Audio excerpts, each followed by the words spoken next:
For many of us, when we think of ghosts, our minds automatically conjure up images of the spirits of people who have passed on. But what about animals? When they die, is the flame simply extinguished? Or do their spirits sometimes remain in this realm?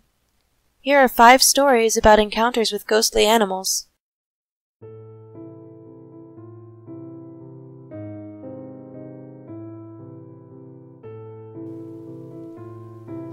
My story begins in Door County, Wisconsin. Being Wisconsin, there are, of course, dairy farms. It was at one of these dairy farms that I work. One day, about 5 months ago, when I was making the rounds feeding calves, I noticed that one of the calves was standing back from everyone else, not rushing to eat. I still remember her number, 1781. After I put food in the pen, I stood and watched 1781. As it was my job to report sick calves to my boss, and also since this one suffered from the flu on several occasions. 1781 didn't really move the whole minute that I watched her. All she did was stare at me and shuffle her feet a bit. Getting bored, I got in the truck and drove away to find my boss. When I found him, I told him, and he wrote the calf number down and said that he would check on her later. I thought nothing more of it and left for the day. When I came into work the next morning, I looked everywhere for 1781, but couldn't find her. I asked my boss if she had been put down, and he said she wasn't there. I questioned him further and asked what he meant. He then said he checked his computer and 1781 didn't exist anymore. I gave him a sideways look and asked when she died. Apparently, she had died 2 weeks before. My boss walked off, laughing nervously and shaking his head. I shook mine too, but in disappointment. I had let a ghost calf get the better of me.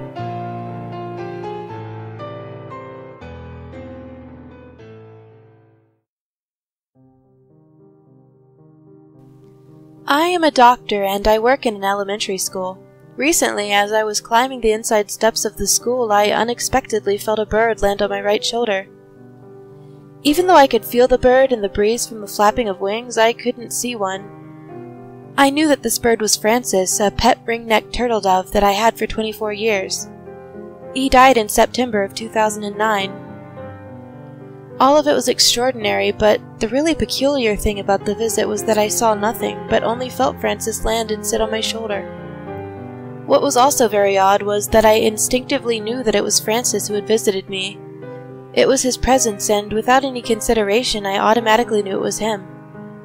This experience came completely out of the blue, and I hadn't been thinking of him at all. I don't know when he actually left my shoulder either. It wasn't frightening at all. I purchased Francis as a chick when I was in college, and he witnessed much of my life. On 1 or 2 occasions, I took him to school with me to share with the students. He was a people lover and was very friendly. While most of his time was spent in a cage, he was occasionally allowed to fly around the house or bathe in the sink. When our son was a baby, Francis would fly to the crib and watch him. He liked to be around us. After a summer of ill health, he died while he rested on my chest. In 1995, I had a similar visit from a friend when he died while traveling abroad. All of it is very cool, and I wanted to share my experience here. I think the deeper meaning may be that our pets, friends, and family maintain a consciousness that lives on after they die.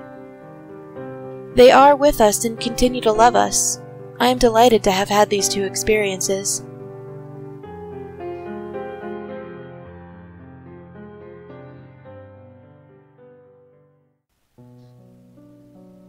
It was a cold night, and Bella loved eating things in the dirt.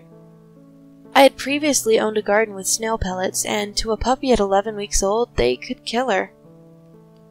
One Saturday night, after my favorite AFL team had lost, we went home and Bella was sick. We couldn't do much more for her since the vet was closed, so we gave her some milk as a treat and went inside. I stayed back for a while and held her face close to mine. I promise I will come back out after I have dinner. But I never came out. We later went out to find her, dead. I felt so guilty about my promise. A few weeks later, I was outside playing and it started getting dark, but I didn't notice. I soon realized that I was out in the dark, alone. I heard a whimpering sound behind me, so I turned around. There, standing in the light of the street lamp, was my baby, Bella. I could see right through her. She had a pleading look like she wanted me to stop feeling guilty. She walked up to me, but I was frozen, dumbfounded. I got so scared and ran inside and told my mom. She didn't believe me, so I left it at that. The next night I went out there and said, "I'm sorry, Bella. I'm sorry I broke my promise." She must have left after I first saw her because I didn't see her again.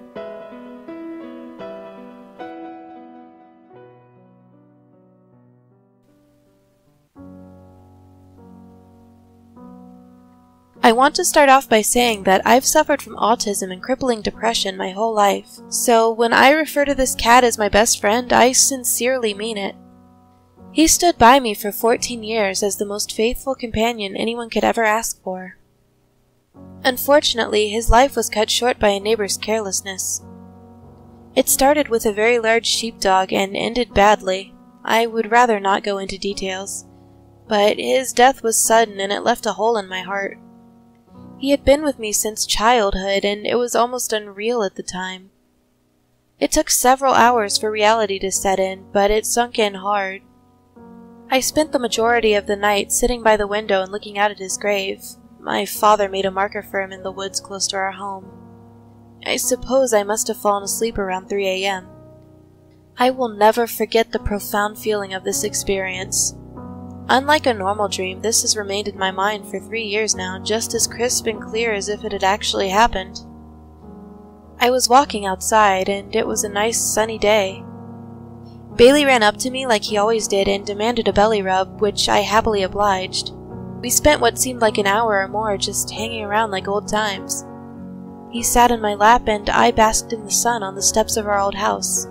Suddenly, he hopped off of my lap and started to leave. I followed him, trying to catch up, but it was too late. He turned and gave me one last look and then retreated into a small foxhole under our porch.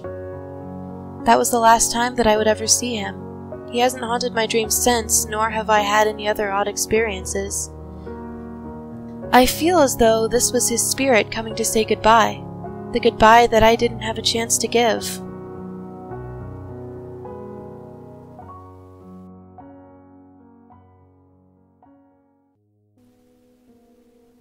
These are my true accounts of what happened to me after my beloved dog Yaba died.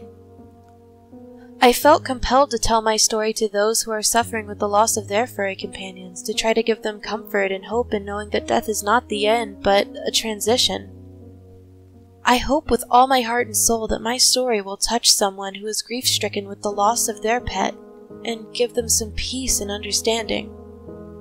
My dog Yaba died on August 30th, 2011. She was 11 days shy of her 17th birthday. She and I were inseparable. We had an unspoken bond of love and understanding. She was my rock and the love of my life aside from my son. Yaba survived breast cancer, 2 knee surgeries, and pancreatic surgery. After her breast cancer, she was given 1 year to live because the vet expected it to return. That was in 2006. She was my little miracle dog. She lived a long and happy life regardless of the problems that she had. On August 30th, 2011, I woke up and found that my beloved had passed. She looked so peaceful and so beautiful. She died in her sleep. I was crushed. My body ached with pain and sorrow, and even though I knew she was old and I knew it was coming, I just couldn't let it go. I had to try to reach out to her. I began calling out her name while taking pictures, hoping I could just get a glimpse of her. On the second shot, I caught a picture that to me looks like a dog.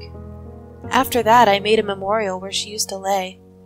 I put out her toys, a rosary, and a Jesus candle. I spoke to her every day as if she was still here. One day, I took out her ball and said, "Yaba, here's your ball. Come on, let's play." The ball moved. It was sitting on the floor and rolled. Then it happened again. As I squatted down in disbelief, I felt something brush past my leg, and I not only felt a tap on my arm, but I heard it. I was so stunned. I got a little frightened at first, but then thought, maybe it's Yaba. That night, as I was going to sleep, I felt something bite my big toe. It was ever so gentle. I specifically remember feeling the teeth on the top and on the bottom. I pulled my foot back towards me because I was like, what the heck is that? I know in my heart that my Yaba came back to let me know that she is still with me, alive, in another dimension, and is okay.